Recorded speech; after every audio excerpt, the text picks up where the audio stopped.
Hello everyone, welcome back to my new another blog. দিনটা ছিল রবিবার, আর এই বছর যেহেতু সরস্বতী পুজোটা সানডেতেই পড়েছে, সেহেতু আমাদের মতন প্রবাসীদের একটু সুবিধেই হয়েছে। আর আগের দিন মাঝরাতে থেকেই শুরু হয়েছে জাপানে প্রচণ্ড বৃষ্টি।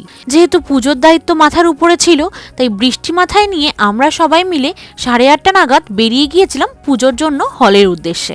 যখন আমরা বেরিয়েছি তখনও কিন্তু বেশ ঝিরঝির করেই বৃষ্টি হচ্ছিল। কেন জানি না, বাঙালির এই পুজো পার্বণের সাথে বৃষ্টির একটা আলাদাই সম্পর্ক আছে।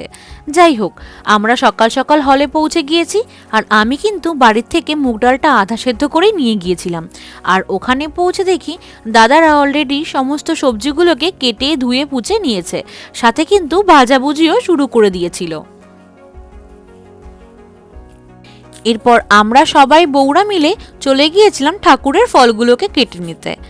যাই হোক, ধুয়ে পুছে আমরাও এগুলোকে গুছিয়ে নেব, কারণ পুজোটা শুরু করতে হবে তাড়াতাড়ি করেই। আমাদের যেহেতু হলের একটা টাইম থাকে, সেই টাইমের মধ্যে হলগুলোকে ছেড়ে দিতে হবে, এর জন্যই আমাদেরকে সব তাড়াহুড়ো করেই করতে হয়। এরপর নিজেদেরকেও একটু ফুল দিয়ে সাজিয়ে গুছিয়ে নিলাম আমরা সবাই, সাথে ঠাকুরের জায়গাটাকেও সুন্দর করে গুছিয়ে নিলাম।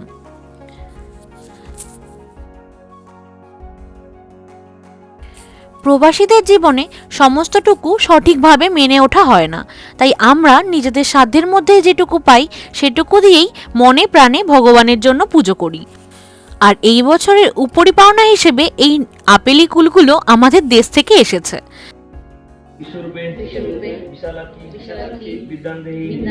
নমস্তুতে নমো জয় জয় দেবী চরাচর সারে উঁচো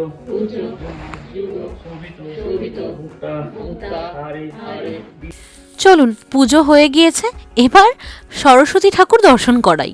দেখেছেন এই ছোট্ট ছোট্ট সরস্বতীদেরকে? কি সুন্দর না?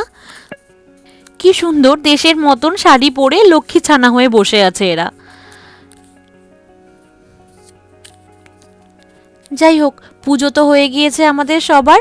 আমরা এবার সোজা চলে গিয়েছিলাম খাওয়ার ঘরে, যেখানে গিয়ে দেখি অলরেডি দাদাদের রান্না বাড়ি কমপ্লিট হয়ে গিয়েছে। আহা, বৃষ্টির দিনে, পুজোর দিনে এত সুন্দর গোবিন্দভোগ চালের খিচুড়ি, সাথে পাঁচমিশালি সবজি, পাঁপড় ভাজা, বেগুনি, ব্যাস আর কি চাই বলুন তো? পুরো অমৃত যেন।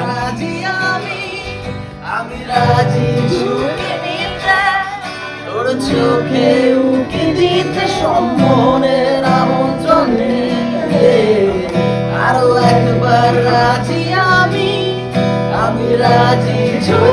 যে কোনো পুজো অনুষ্ঠান বা যা কিছুই হোক না কেন, আমাদের অসীমদার গান না শুনলে ভালো লাগে না। তাই তো আজকেও আমরা অসীমদার গান দিয়েই আমাদের অনুষ্ঠানের সমাপ্তি ঘটিয়ে দিয়েছিলাম।